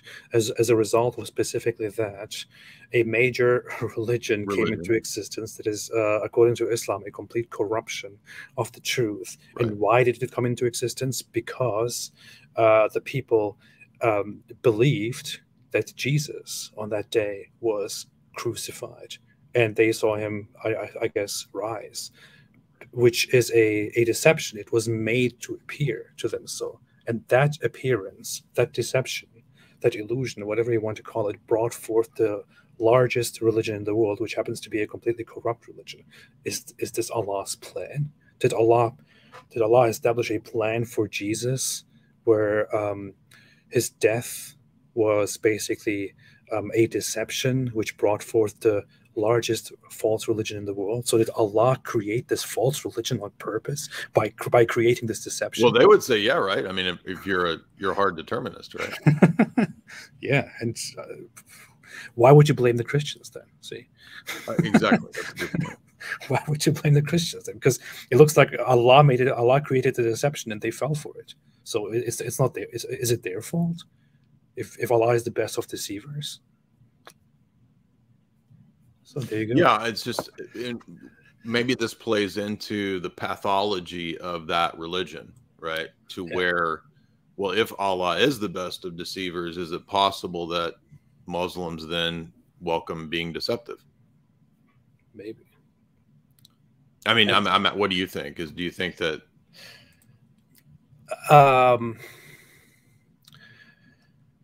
I want to think deeply about people. Do you think the taqiyya objection is that overused, or is that? I think okay.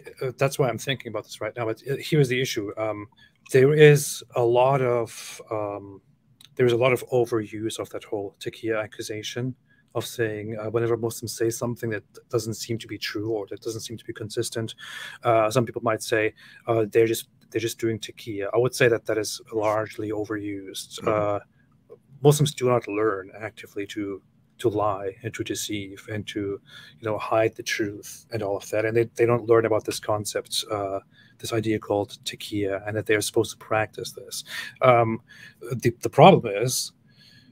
The problem with that is, and there's a lot of nuance to this, although taqiyya is usually a wrong, overused accusation, although Muslims don't actively learn to lie explicitly, Muslims do have a habit quite often of concealing uncomfortable truths or concealing certain things which they also lie to themselves about, and simply go to whatever makes it easier to convince the other side that Islam is true. And you learn this whole concept, which is that religion is supposed to be made easy. So when you try to preach Islam to somebody, make it easy. Oh, I see. Forget about the complexities. You can cover things that don't need to be mentioned. You can ignore questions that are raised. So it's a more pragmatic approach. Just focus on whatever makes it easier for the other person to accept Islam. That's it. So while the accusations of taqiyya are largely wrong and overused, there is an element of doing whatever it takes just to make the other person accept that Islam is true. Gotcha. And that might include there is an issue here that might include occasionally using deliberate deception when you deal with people that you consider enemies of Islam, like myself, where they say they are basically at war with me and with enemies of Islam, and in war, deception is allowed, as Muhammad has said. In fact, it is to be used. So that is part of that as well. So there's not like any hadith that says, you may deceive your opponent explicitly. No, there is nothing that says you may or you should lie to them. All there is that there is implied. There are words from Muhammad that deception is part of war, and there are just instructions on making it easier for people to understand Islam. So that's pretty much it. Interesting. Yeah, that's good. That clears things up. That's overused, like you said. Yeah. I want to point at this thing here to simply revisit the whole issue of ignorance of pre-Islamic beliefs. So here is a whole narrative that is adopted from later Christian ideas, where Jesus speaks as a baby when he is born and tells people that he is Jesus. But what's very important here in that narrative is in Quran chapter 19, verse 30, it says, Jesus said, "Indeed, I am the servant of Allah. He has given me the scripture and made me a prophet." So I hear you already chuckling about this, about what it says here. But yeah, so the understanding here is that Allah gave Jesus a scripture and made him a prophet. And what's very interesting is that Jesus says this as a baby already. Is what? Jesus is saying this as a baby here. So he's speaking as a baby, and he's saying, "I am a servant of Allah. Allah gave me a scripture and made me a prophet." I have a note too saying that this is from that Syriac infancy narrative, right? Yeah. And when that's brought up, I've not heard anybody address, like, is that ever addressed? Like, aren't these from prior non-canonical or pseudepigraphical texts? Like, is that ever addressed? The answers you get usually are that people did have certain truths and falsehoods that survived throughout the centuries, and some of these stories that came. So they don't have a problem admitting that these are older narratives. So they will just explain that away as some truths and falsehoods that made it through the centuries. Same thing with for example, there is an issue with chapter 5, verse 33, I believe, which is a prominent verse of whoever kills one person has killed all humanity. Okay, that's chapter 5, verse 32. It says there, we decreed upon the children of Israel that whoever kills a soul, unless for a soul or for corruption in the land, it is as if he had slain all mankind. And whoever saves one, it is as if he had saved all mankind entirely. And Muslims will often cite only part of this and will just say, whoever kills somebody has killed all mankind. Whoever saves someone has saved all mankind. The problem with this is, as it points out, we decreed upon the children of Israel. This is something that was apparently taken from Jews. And the problem with this is, this stuff here, whoever kills a soul unless for a soul, it's as if he has killed all mankind. And then the same with saving, is something that directly comes from the Talmud. Yeah, I've heard rabbinical sources say this. Yeah, yeah, it is directly in the Talmud. The Talmud deals with this issue. It explains something from the Torah, and then says what you can understand. So the rabbi says what you can understand from that is that if killing one Jew is like killing all of mankind, and saving one Jew is like saving all of. So that is an idea that was presented by the rabbis in the Talmud. It is not something that was revealed or that was found in the Torah or anything like that. It is directly a Talmudic rabbinic explanation of the Talmud. But here it is in the Quran, directly presented as from God, as if it were from Allah revealed. Wow.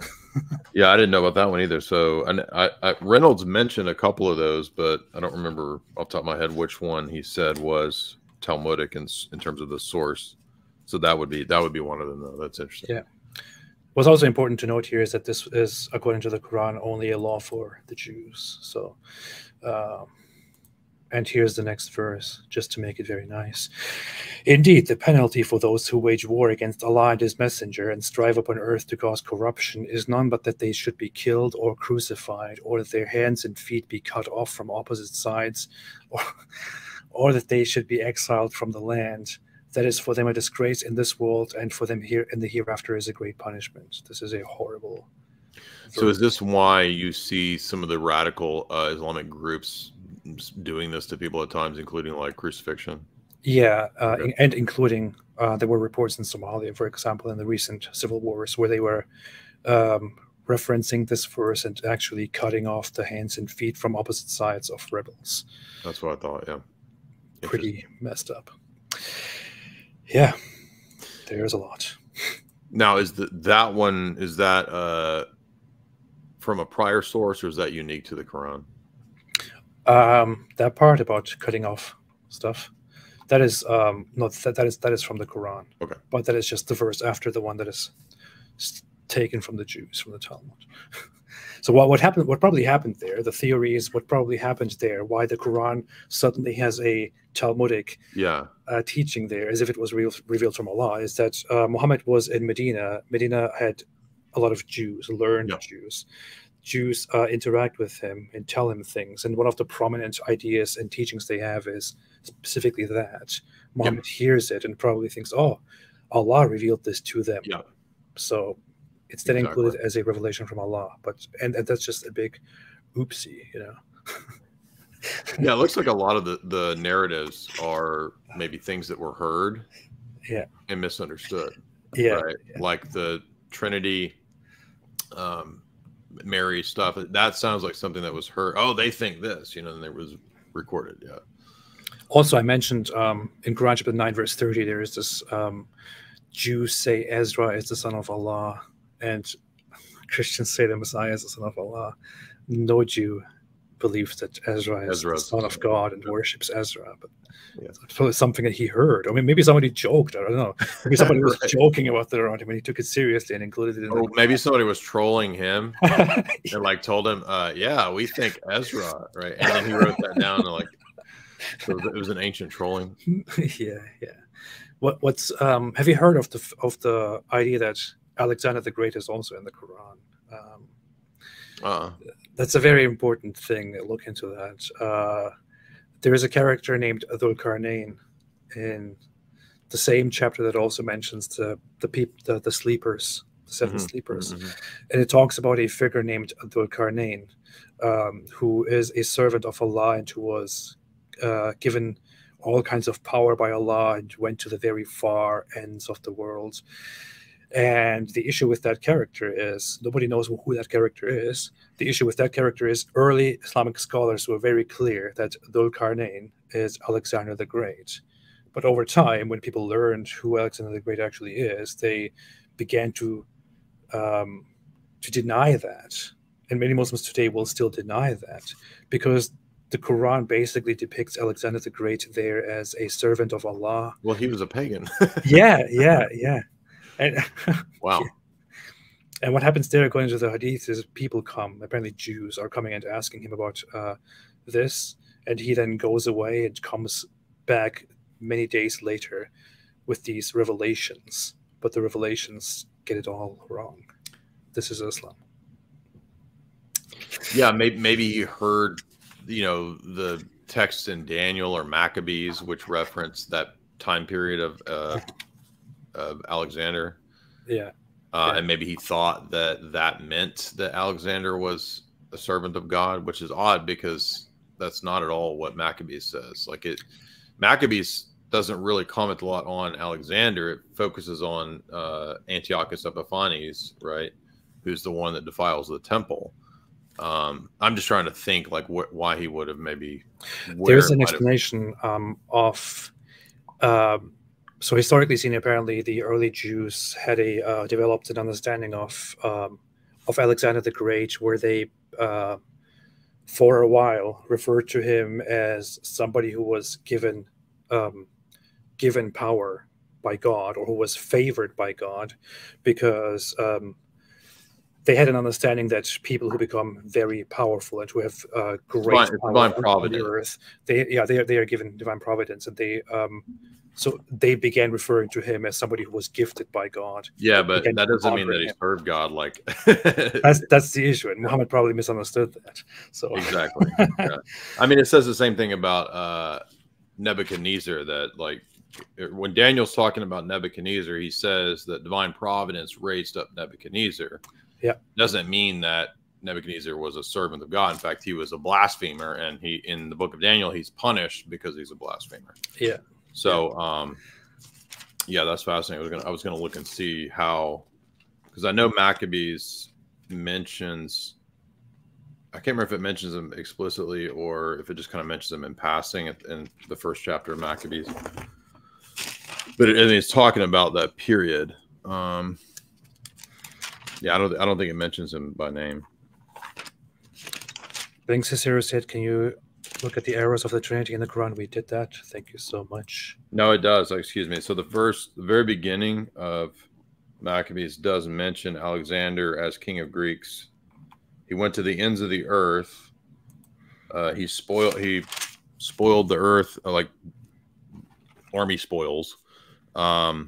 He fell sick and died. Doesn't reference anything about it, just states it kind of like a history of Alexander, and then it moves into talking about Antiochus being a horrible blasphemer because he was one of the 4 generals that took over after Alexander passed away. Alexander reigned for 12 years, then he died. His servants took over and ruled in his place. One of those was Antiochus. So there's never a positive mention in Maccabees, just as a curiosity. Mm-hmm. Mm-hmm. I will quickly put this here on the screen just because it's so funny. So here is the Quranic narrative on Dhul Qarnayn. It says in 1883, and they ask you about Dhul Qarnayn, and Dhul Qarnayn literally means the 2-horned one in Arabic. The what? The 2-horned one? Yeah, 2-horned one. And, that might actually be a reference to Daniel. Well, the thing is, so if you look at this, if you look at the narrative here, it is very much it very much copies ancient myths, the legends about Alexander. It basically copies the Alexander romance legends, and Alexander the Great was known as the one who wears a helmet with two horns, and there were coins that existed in Arabia as well at the time, where Alexander the Great is depicted as somebody with two horns. But it says here, "I will recite to you about him a report. Indeed, we established him upon the earth, and we gave him from everything away. So he followed the way until when he reached the setting of the sun, he found it setting in a body of dark water, and he found near it a people. And we said, O Dhul-Qarnayn, either you punish them or else adopt them a way of goodness." Here's a very interesting detail. He found the sun setting in a pool of dark water. He said, "As for one who wrongs, we will punish them. Then he will be returned to his Lord, and he will be punished with a terrible punishment. But as for one who believes and does righteousness, he will have a reward." Then he followed another way. When he came to the rising of the sun, he found it rising on a people for whom we had not made against any shield. And then he built for them a wall to protect them. But this is basically goes back to old legends about Alexander the Great, who allegedly traveled to the very, very east and very west, and who built a giant wall to protect these people from these invaders. And yeah, but you'll find this interesting because if you look at Daniel 8, like verses 5 to 14, a lot of people think that it's, whether you think it's a prophecy or whether it was written later, it's talking about Alexander, and it's calling him the horned one, the goat. It calls him the male goat, I think, here, and yeah, in verse 5. So what's funny about that is that the description is that he's an evil pagan ruler in Daniel, but he's called the horned goat, the horned one. Yeah. And he's likened to a goat, which in scripture goats are typically referred to as the wicked sheep and goats. So I'm just pointing out that it's the Quranic narrative. If he heard this story from Jews, or if he'd heard Daniel and thought maybe that was about Alexander, maybe, or that could be how it developed. But what's funny is that in Daniel, he's the wicked person, and that's where the issue is. He just hears bits of knowledge, probably from the Jews, from others, and then he thinks, "Oh, I have a revelation from Allah. Allah says so and so and so." And but you're saying that he, in this passage about this figure here, that it's actually calling him a righteous person, right? Yeah, no, it's literally, according to the verse, it's Allah communicating with him and making him a judge over people, whether they are righteous or not. And you're saying that initially the Muslim scholars have said it's Alexander, but now they don't, or there's debate. Some still say that it's Alexander, but most of them nowadays deny it. But it's in early Islamic history, the interpretation of this was very clear that this is a reference to Alexander the Great. Yes, so it's another example of just something being misunderstood. Yeah. So what would do they say that it's just some unknown ruler or something?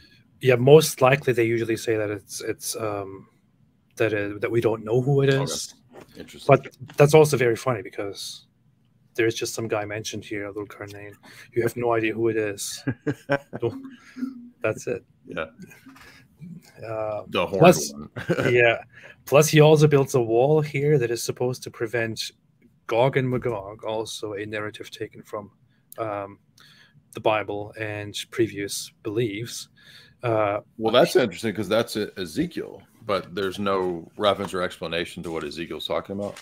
But here it's like he builds a wall, and Gog and Magog are these beings, these corruptors, these workers of corruption, and they are behind that wall, and they are to this day still trying to get through that wall.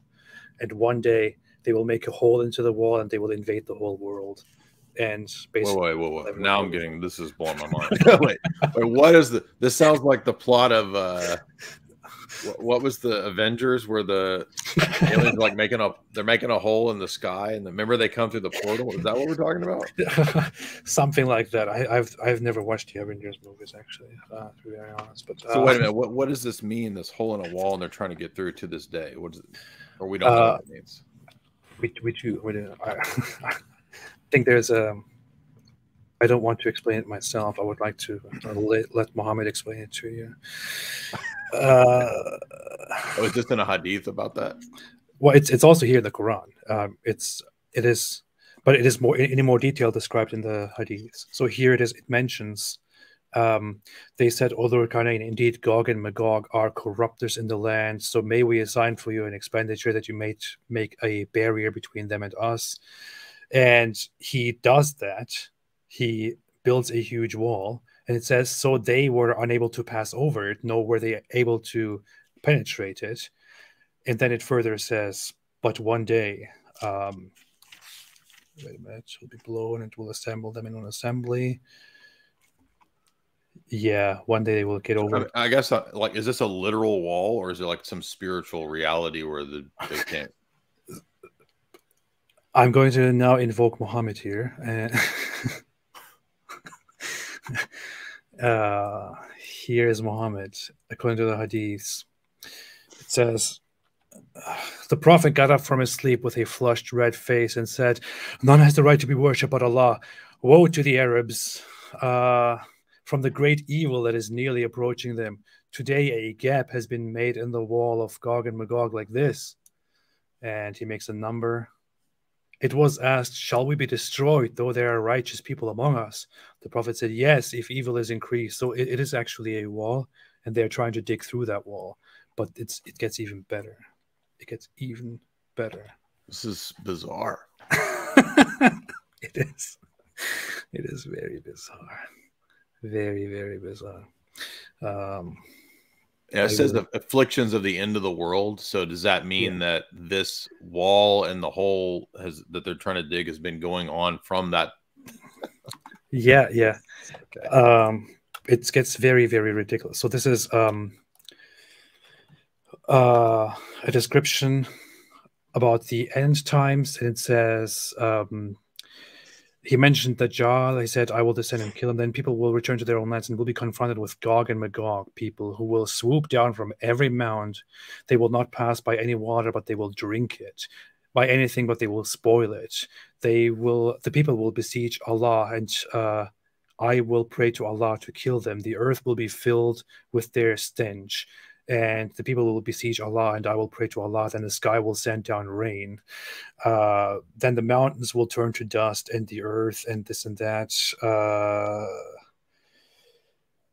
Okay, there's one description, but there's even more. It gets very bizarre. It gets very, very bizarre. So it describes. If I go back to the things here. Gog and Magog, Gog and Magog. Are these strong hadiths? Yeah. Okay. Bukhari is always okay, strong, very reliable.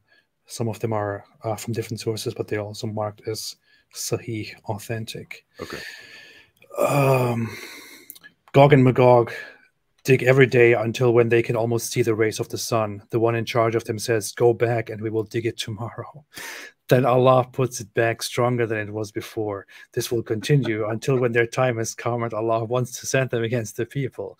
They will dig until they can almost see the rays of the sun. Then the one who is in charge of them will say, "Go back and we will dig it tomorrow if Allah wills." So they will say, "If Allah wills," then they will come back to it and it will be as they left it. So they will dig and will come out to the people and they will drink all the water. People will fortify themselves. They will shoot their arrows toward the sky and they will come back with blood on them. And they will say, "We have defeated the people of the earth and dominated the people of heaven." Then Allah will send a worm in the napes of their necks and will kill them thereby, and so on. And then there will be a beast of the earth that will be let loose. This is all stuff. Interesting. So this is another layer of what I would say from the Christian biblical perspective of kind of cobbling together things in Ezekiel that are kind of mysterious. And but I mean, there's nothing. You know what? There's a text in Ezekiel where Ezekiel is talking about the Jews who were engaged in pagan worship and that they had dug out under the wall of the temple a secret place where they were worshiping like pagan gods. So that's famously the same book where we get Gog and Magog from the latter chapters of Ezekiel. I'm just speculating. I'm thinking that they might have heard stories from Ezekiel about digging through the wall, and then Muhammad is creatively kind of cobbling this together and saying, this is an end times narrative of a wall that the Jews and other Mhm. people try to dig through. You see what I'm saying? Interesting perspective. Just speculating. In the end, we cannot know what exactly happened there, but as pointed out, there are lots of references in the Quran where it continues saying, and they say that these are just stories of the old. They say he hears what he believes whatever he says. So these are Quran verses about Muhammad, and these Quran verses basically tell us that the people around him kept accusing him of taking stories from others, from people around him, from Yeah. believing whatever people say, from making things up, from of being crazy, and so on. So it's we can speculate, but it looks like he just got a lot of myths and some true stories, some falsehoods, some complete misunderstandings, and mixed them all together and presented them as revelations. Well, we have a lot of, I mean, that end times kind of stuff there. I mean, I've spent many years researching and reading and looking at evangelical approaches to end time stuff. And I see a lot of parallels there with that, where they'll kind of cobble together a bunch of very ambiguous, Old Testament passages, especially Ezekiel's latter chapters about Gog and Magog. And it gets kind of cobbled together in this jumbled narrative that, oh, it's talking about Russia and it's talking about the end of the world in China. And I mean, I don't know what the end of the world is going to be like, but I don't think that, the evangelicals going to have they don't know what they're talking about, is what I'm trying to say. And yeah. I sense the same kind of extremities and cobbling together with Muhammad in those passages that we see, for example, evangelicals doing with passages from Ezekiel. Eschatology is a very, very interesting, very enticing thing, right, to people. It's so talking about the end times, talking about the tribulations, all the stuff that will happen is something that people are always fascinated by. It's also a very easy topic. I can imagine that in the 7th century in Arabia, it would play well with an audience. Yeah, where people do not study much, do not know much, don't know anything. It is very easy to get everyone's attention by talking about the end times and all the fantastic stuff that will happen then. And it's quite believable that Muhammad got his fair portion of that, of all of that, and then turned that into a revelation, which he then presents to his own audience because it works so well. And there we have it. It would be interesting to see a similar type of breakdown of the conceptions of Antichrist, Dajjal, and all that kind of stuff that you were referencing.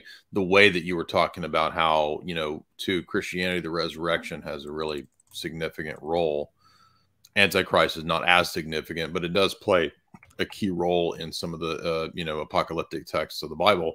I'm curious. I'd be interested to see in what way it's misunderstood or sort of cobbled together in Islam, because I didn't know about those hadith passages there, which are fascinating.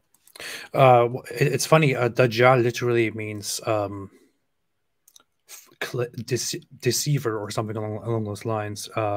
So the actual long form name is Masih al-Dajjal, which is the false Messiah, or the deceiving Messiah. It's directly adopted from Christianity, but then presented in a completely different way. And in Islam, the narrative is basically that the Dajjal, the false Messiah, will come at the end, and he will basically claim to be God. Very interesting stuff. Mm-hmm. He will claim to be God, and he will raise people from the dead. He will kill somebody and raise him from the dead, and he will these sound like, I mean, that sounds like Paul in 2 Thessalonians, and it sounds like chapters of Revelation. Yeah, and he will claim to be Allah, and people will follow him because he will be so amazing. But the true believers, they will immediately recognize him and they will not follow him. And then at the same time, Jesus will come down from the sky as a Muslim. And yeah. So this is cribbed from the Apocalypse. John's and he will basically fight the Dajjal, and then pray together with the Muslims. And according to the Hadith, he will come and break the cross and kill the pig. And break the Christian cross? Yeah, break the Christian cross. Who's the pig? The pig is just kill. It says kill the swine. That's what Muhammad says. Oh, Kill, just any kill, of the kill the pig. Yeah. Okay. He just kills the pigs and for no reason. And wait, literal pigs or like the people are called pigs? no, it's literal pigs. So he comes and surely you're joking. He will come and he'll be like, "Don't eat this." I don't know why exactly he's going to be. Because pork's unclean. I guess so, but it's so. What Muhammad says is he will come and he will break the cross and kill the pig. I will prove to you that I'm not joking about this. I guess I just keep giving the benefit of the doubt and think, well, surely they mean like the swine symbolic of evil people, but you're saying actually just kill pigs. Well, I guess at the end of the world, those pigs do have to get dealt with. I mean, like, yes, somebody has to do something about this.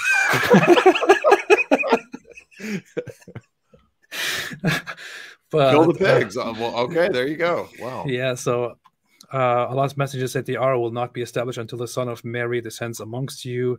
As a just ruler, he will break the cross, kill the pigs, and abolish the jizya tax. Do they have like explanations of, oh, this symbolizes the unbelievers or something? Or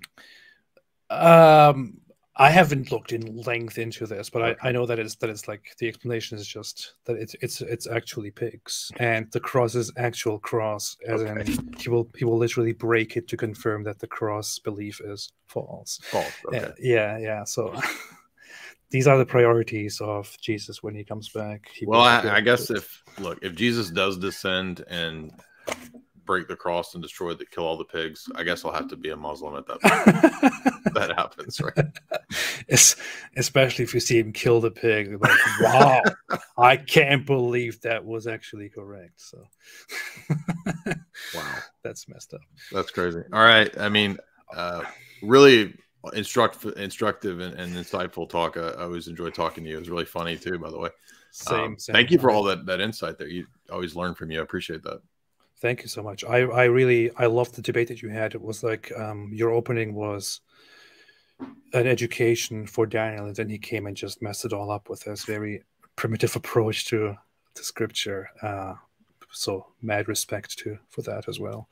And I'll always be happy to have you here, Jay.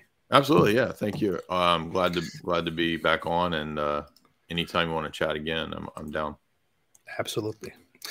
Thanks everyone for joining. Have a fantastic day. I'll see you soon, and stay away from Islam. All right. Thanks, man. Yeah.